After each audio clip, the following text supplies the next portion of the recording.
We've been having a lot of trouble with this why question, so we decided to turn to an expert. Simon Sinek helps people and businesses answer this question for a living. In fact, he just wrote a book about it. It's called Start With Why, and Courtney sat down with him to find out more about what this why business is all about. So before I start grilling you with questions, what I really would like for you to do is to give us an abbreviated version of your pitch for this book, which I hear was so amazing that it had our publisher running out the door to get you signed up immediately. Well, he ran out the door, that's for sure, but there's no pitch per se. About 3.5 years ago, I made a discovery that profoundly changed my view of the world and even how I function within it. It's just looking at those that are very, very inspiring and looking at those that do inspire us. What are they doing differently? And I discovered that every single one of us knows what we do, 100% of us. Some of us know how we do it, but very, very few of us can state clearly why we do what we do. And those that are able to inspire, those that are able to sort of invigorate us and have us join something, not because they tell us to, but because we want to, every single one of them can clearly state why they do what they do. And I found that remarkable. So then you've made the concept of why kind of central to your work, it sounds like. Central to my work and central to my life. When I discovered this little idea, I was at a point in my life where I had lost my passion. I did not enjoy getting out of bed every day. I didn't enjoy my work anymore. I did good work, but I had lost my passion. And so the original reason for going into this was actually for no other reason than to help myself, to get out of this rut. And it worked. And then I showed it to my friends and it worked for them. And then my friend said, can you show it to our friends? And I said, yes, and it worked for them. And then before you knew it, I started getting invitations to show it to, members of Congress and generals and big companies and little companies. It sort of took off. And the profound change was I stopped talking about what I do. I completely stopped talking about what I do and started talking about why I do what I do. I started telling people that everything I do is designed to inspire people to do the things that inspire them. And even this little idea is not an exception. This little idea is designed to do exactly the same thing.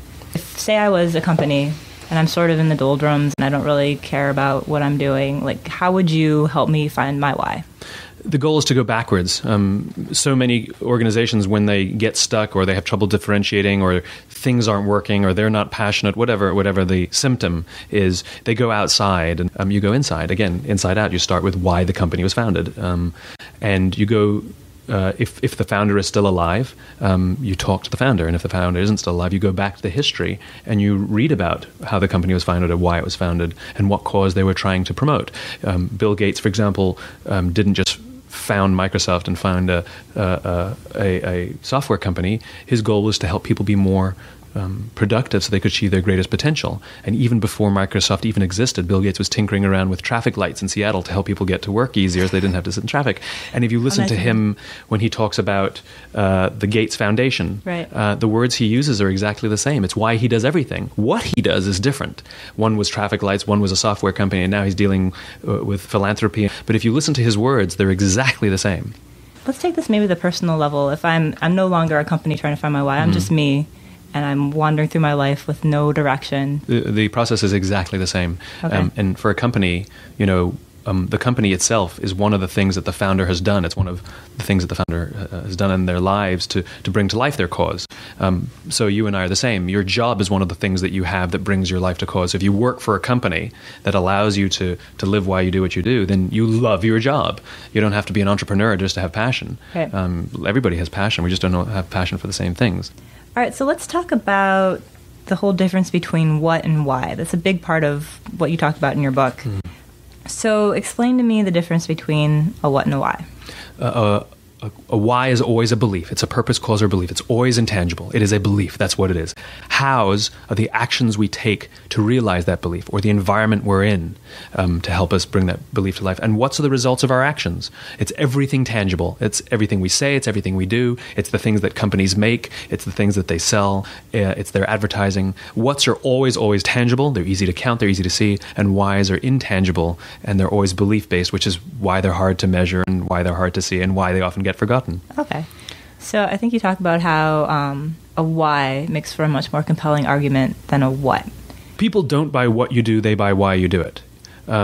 You're not interested in one product versus another. It's a rational decision. But if I tell you something I believe in and then I offer you a product that manifests that belief, that's interesting to you if that belief resonates with you. Right. So for example, if I tell you, pick a product, it doesn't matter, we can make something up, Toothpaste. Okay, there we go.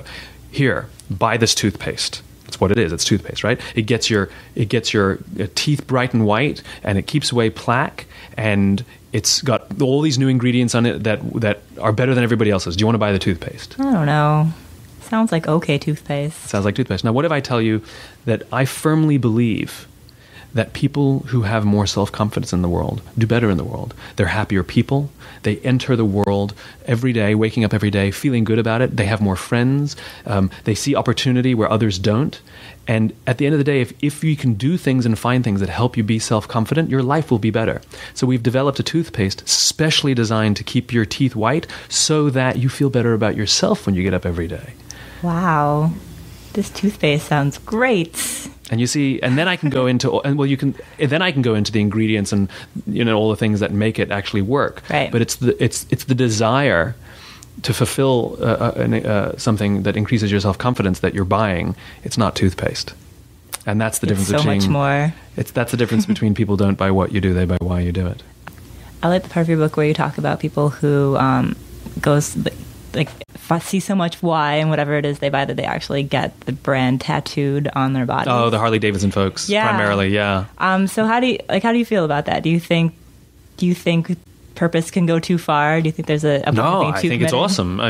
Whether it's the Marines do it as well. The other branches of the military don't tattoo their forces insignia on their bodies at the rate that Marines do, and that's because the product's why and the organization's why is the same as my own. And so it's not about the product or the company. It's not about what they do. It's about why they do it. And using the product or being a part of that organization is one of the things that somebody can do to show the outside world who they believe they are. Right. And so by putting a Harley Davidson logo on your body doesn't mean that you own shares in the company. It doesn't mean that your grandfather worked there. Right. What it means is that what Harley Davidson stands for is what you stand for. And so that accurately reflects what you believe. It's your own belief system.